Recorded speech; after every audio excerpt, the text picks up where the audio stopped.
राधे राधे। चैत्र मास की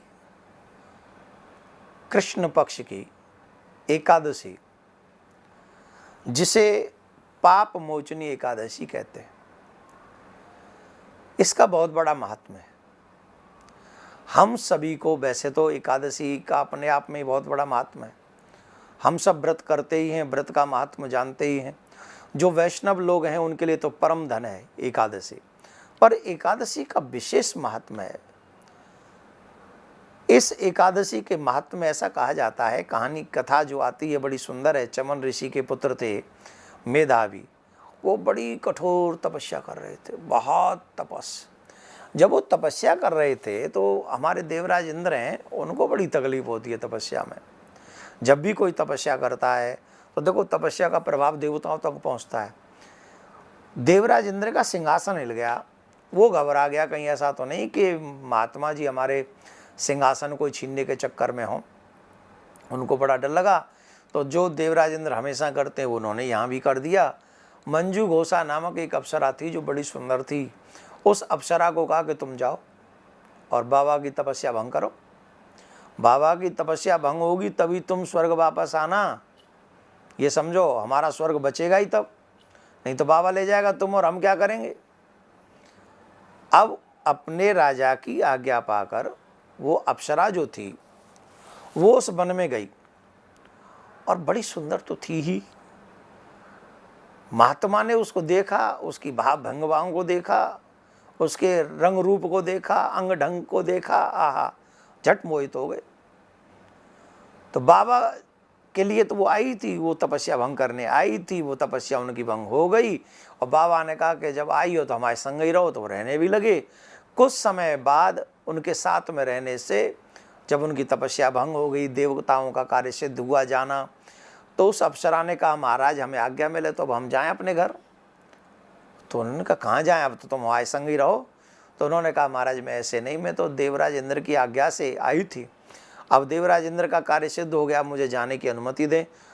तब जाके पता चला हो ये देवराज इंद्र का षड्यंत्र था। ऋषि को बड़ा दुख हुआ कि हमारी तपस्या भंग हो गई इस अप्सरा के चक्कर में, और उन्हें बड़ा क्रोध आ गया उस समय। और उनको जब क्रोध आया तो ऋषि ने उस अप्सरा को श्राप दे दिया, अरे तूने ये क्या कर दिया, मेरी तपस्या को भंग कर दिया, तू ऋषि की तपस्या भंग करने आई थी, जा मैं तुझे शाप देता हूँ, तू पिशाचनी हो जा। शाप दे दिया। और जब कहा कि तू पिशाचनी हो जा तो वो बेचारी बोले महाराज हमारा क्या दोष है, हम तो किसी की सेवा में रहते, उनने आज्ञा करी हम आ गए, अब आपने जो हमें शाप दे दिया है तो हम उसे स्वीकार कर लेंगे, परंतु महाराज ये पिशाच बहुत बुरी योनि है, पिशाचनी वाली, तो इससे मुक्ति कैसे मिलेगी। आप तो संत हैं, आप तो करुणा के सागर हैं, आप दया करेंगे तो सब कुछ आसान हो जाएगा, मेरे ऊपर भी दया कीजिए। संत हृदय नवनीत समाना, आपका हृदय माखन के समान कोमल है, हमारे ऊपर दया कीजिए। इतनी विनती करने पर ऋषि को दया आ गई और उन्होंने कहा अगर तुम चाहती हो कि तुम इस पाप से मुक्ति मिले तो तुम पाप मोचनी एकादशी के व्रत करो। तुम जब इस व्रत को करोगी तो तुम्हारे सब पाप नष्ट हो जाएंगे। तो पाप मोचनी एकादशी व्रत की उन्होंने किया, और वो पाप मोचनी एकादशी के व्रत से मुक्त होकर अपने स्वर्ग के लिए गईं। तो आप सबसे भी हम यही कहेंगे जो पाप मोचनी एकादशी का व्रत करते हैं उनके बड़े बड़े कठोर कठोर पाप भी जलकर नष्ट हो जाते हैं, राख हो जाते हैं। बेटा हो या बेटी 2 दिन भूखा रखो, दोनों एकादशी के दिन उसे अन्न मत खाने दो। अरे महाराज नोबेल पुरस्कार मिला है एक साइंटिस्ट को जिसने ये शोध किया है कि जो व्यक्ति महीने में 2 दिन व्रत रखता है, फास्ट करता है, उसे कभी कैंसर नहीं हो सकता।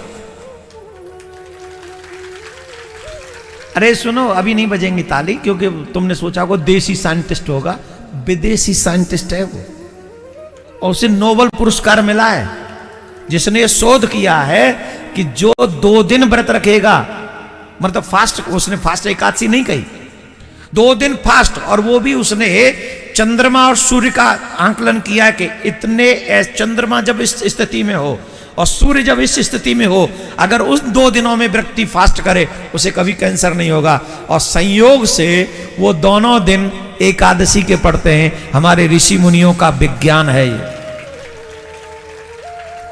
आज के वैज्ञानिक तुम्हारी बीमारियों का इलाज का दवा बना रहे हैं, और हमारे ऋषियों के विज्ञान ने ऐसी तैयारी की थी जिससे तुम बीमार ही ना पड़ो। करके देखो एकादशी का व्रत। और मुझे याद नहीं मैं कब से एकादशी का व्रत कर रहा हूं। ठाकुर जी की बड़ी कृपा है मेरे ऊपर,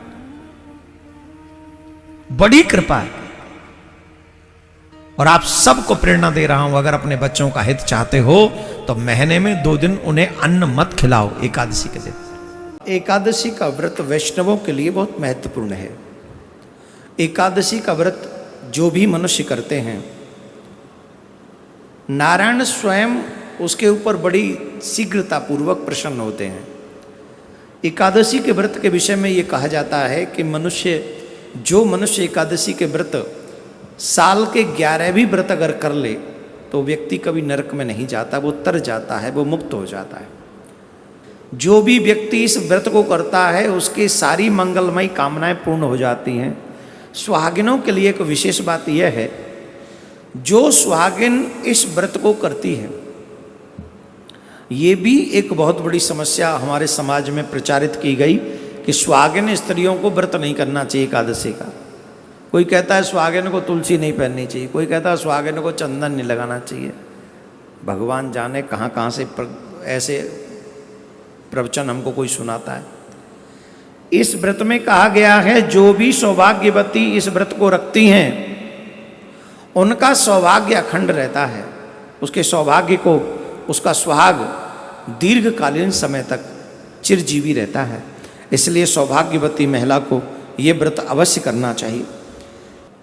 एक और विशेष बात इस व्रत के विषय में हम कह दें और फिर अपनी वाणी को विराम देंगे, और वो विशेष बात यह है, जिन माता बहनों के, भाइयों के बच्चे जिनकी बात न मानते हो, बुरी आदतों से परेशान है अपने बच्चों की, उन माता बहनों को, उन भाइयों को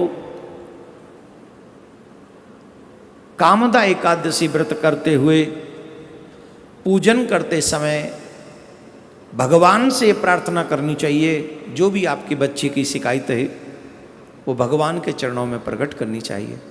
तो अगर आप ऐसी प्रार्थना भगवान से करेंगे तो जिन बच्चों में बुरी आदत है वो धीरे धीरे करके उन बुरी आदतों को त्याग देंगे और वो वैसे ही करने लगेंगे जैसा आप चाहते हैं। भगवान अपने इष्ट की पूजा करें, संयम रखें, झूठ न बोलें इस दिन, ध्यान रखें, झूठ न बोलें, क्रोध न करें, ब्रह्मचर्य का पालन करें।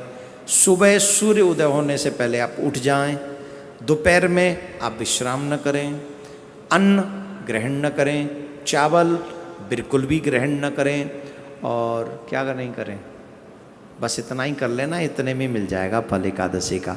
आप भी सुने, औरों को भी सुनाएं। आप सबका मंगलमय, भगवान आपका मंगल करे। राधे राधे।